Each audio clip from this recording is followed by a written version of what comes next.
Livre des Juges, chapitre 14. Et Samson descendit à Timna, et il vit à Timna une femme d'entre les filles des Philistins.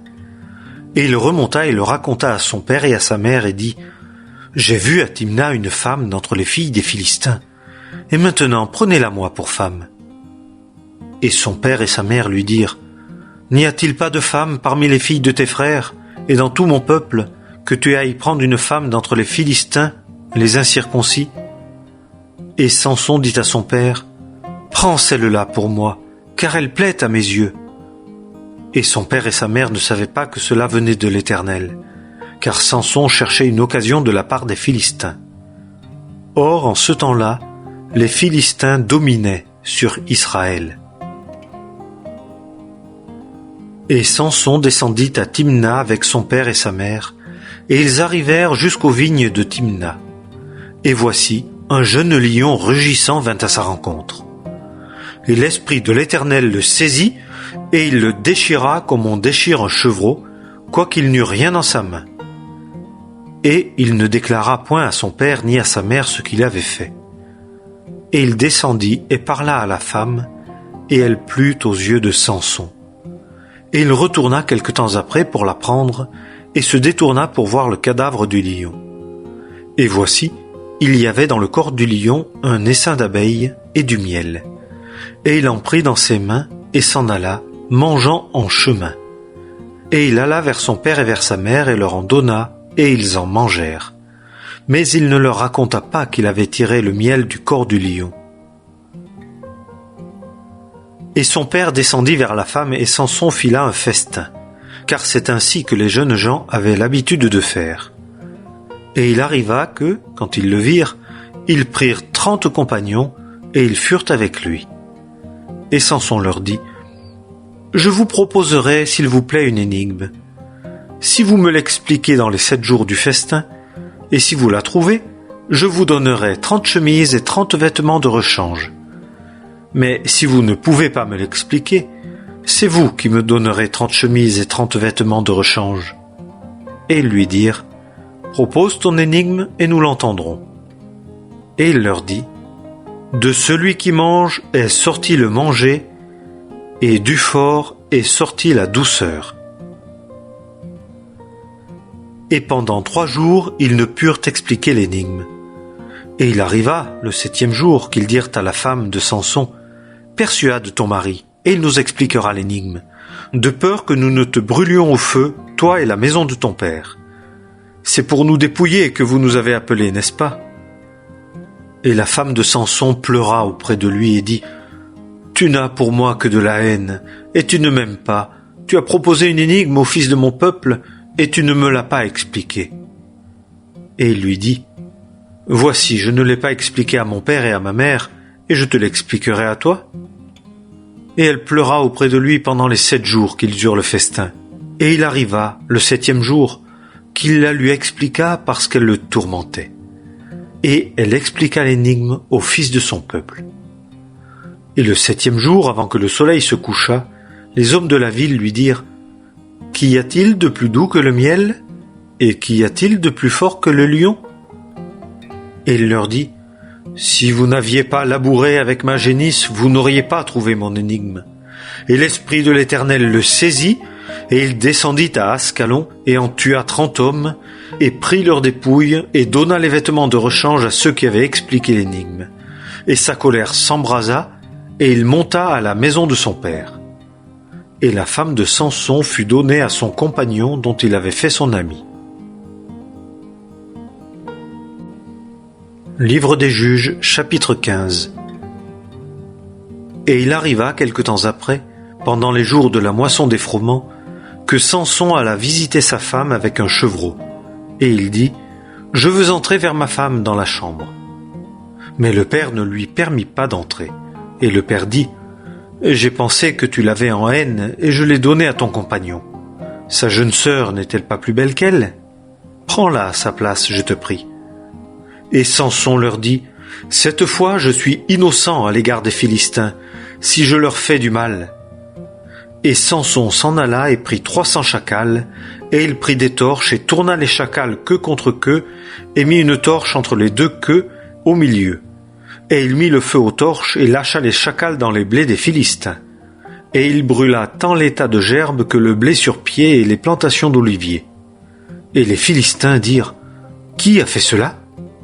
Et on dit, « Samson, le gendre du Timnite, parce qu'il lui a pris sa femme et l'a donnée à son compagnon. » Et les Philistins montèrent et la brûlèrent au feu, elle et son père. Et Samson leur dit, « Si c'est ainsi que vous faites, alors certes, je me vengerai de vous, et après je cesserai. » Et il les frappa d'un grand coup, à leur casser bras et jambes. Et il descendit et habita dans une caverne du rocher d'Étam. Et les Philistins montèrent et campèrent en Juda, et se répandirent en Léki. Et les hommes de Juda dirent, « Pourquoi êtes-vous montés contre nous ?» Et ils dirent, « Nous sommes montés pour lier Samson, afin de lui faire comme il nous a fait. » Et 3000 hommes de Juda descendirent à la caverne du rocher d'Étam et dirent à Samson, « Ne sais-tu pas que les Philistins dominent sur nous? Et que nous as-tu fait ?»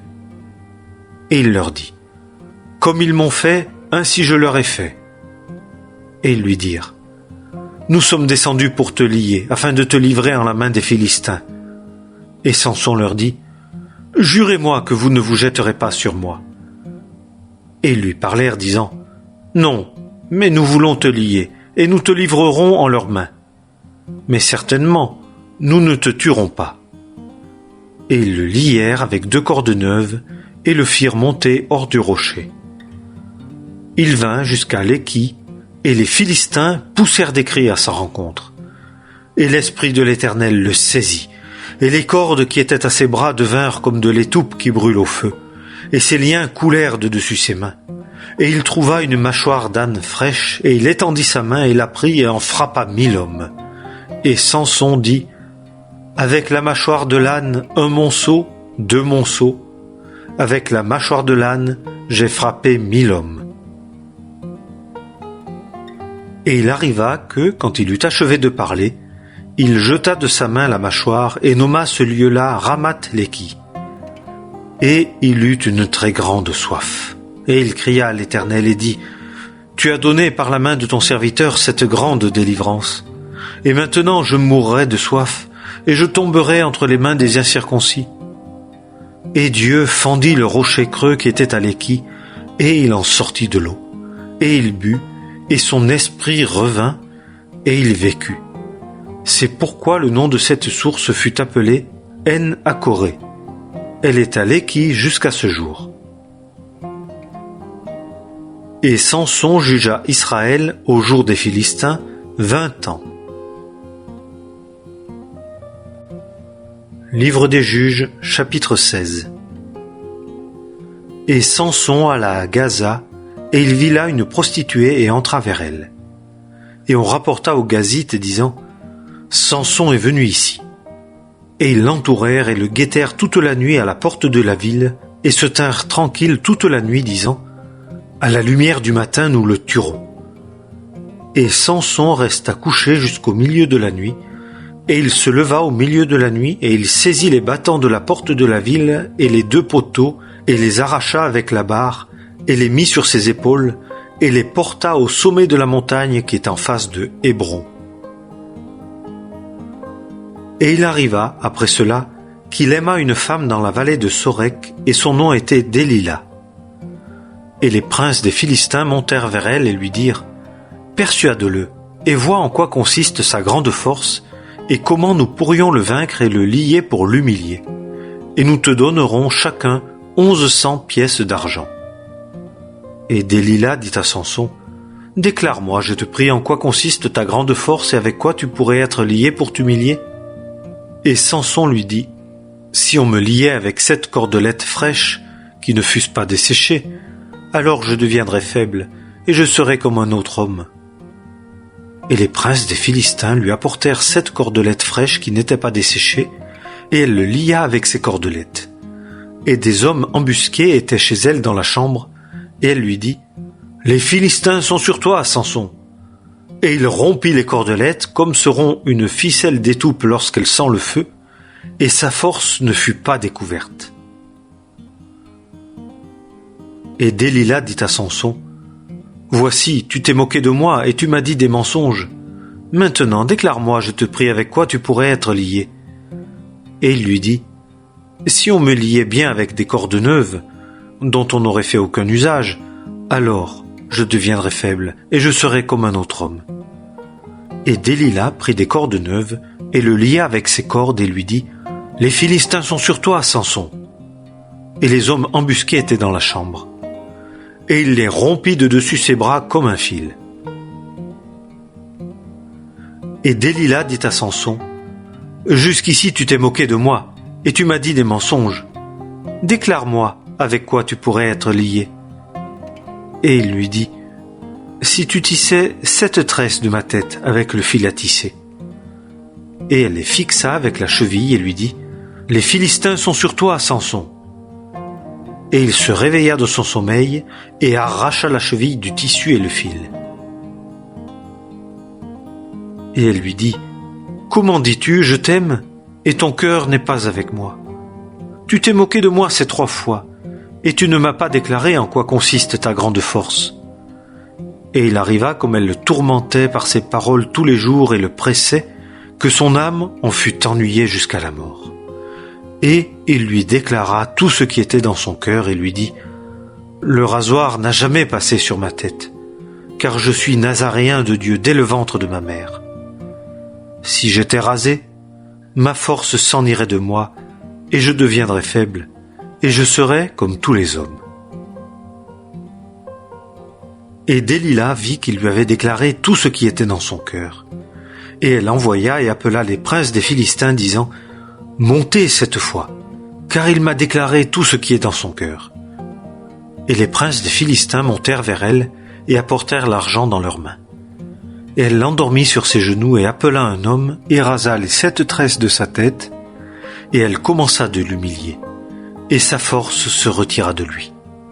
Et elle dit, « Les Philistins sont sur toi, Samson. » Et il se réveilla de son sommeil et se dit, « Je m'en irai comme les autres fois et je me dégagerai. » Or, il ne savait pas que l'Éternel s'était retiré de lui. Et les Philistins le saisirent et lui crevèrent les yeux, et le firent descendre à Gaza, et le lièrent avec des chaînes d'airain. Et il tournait la meule dans la maison des prisonniers. Et les cheveux de sa tête commencèrent à croître, après qu'il eût été rasé. Et les princes des Philistins s'assemblèrent pour offrir un grand sacrifice à Dagon leur Dieu, et pour se réjouir. Et ils dirent, « Notre Dieu a livré entre nos mains Samson, notre ennemi. » Et le peuple le vit, et ils louèrent leur Dieu, car ils disaient, « Notre Dieu a livré entre nos mains notre ennemi, et le dévastateur de notre pays, et celui qui multipliait nos tués. » Et il arriva, comme ils avaient le cœur joyeux, qu'ils dirent, « Appelez Samson, et qu'il nous amuse. » Et ils appelèrent Samson de la maison des prisonniers. Et il joua devant eux. Et ils le placèrent entre les colonnes. Et Samson dit au garçon qui le tenait par la main, « Laisse-moi, et fais-moi toucher les colonnes sur lesquelles la maison est assise, et que je m'y appuie. » Et la maison était remplie d'hommes et de femmes, et tous les princes des Philistins étaient là, et, sur le toit, environ 3000 hommes et femmes qui regardaient Samson jouer. Et Samson cria à l'Éternel et dit, « Seigneur Éternel, souviens-toi de moi, je te prie, et fortifie-moi, je te prie, seulement cette fois, ô Dieu, afin que, d'une seule vengeance, je me venge des Philistins pour mes 2 yeux. » Et Samson saisit les 2 colonnes du milieu sur lesquelles la maison était assise, et il s'appuya sur elles, l'une de sa main droite et l'autre de sa main gauche. Et Samson dit, « Que mon âme meure avec les Philistins. » Et il se pencha avec force, et la maison tomba sur les princes et sur tout le peuple qui y était. Et les morts qu'il fit mourir dans sa mort furent plus nombreux que ceux qu'il avait fait mourir pendant sa vie. Et ses frères et toute la maison de son père descendirent et l'emportèrent. Et ils le remontèrent et l'enterrèrent entre Tsorah et Eshtaol, dans le sépulcre de Manoah son père. Et il avait jugé Israël 20 ans.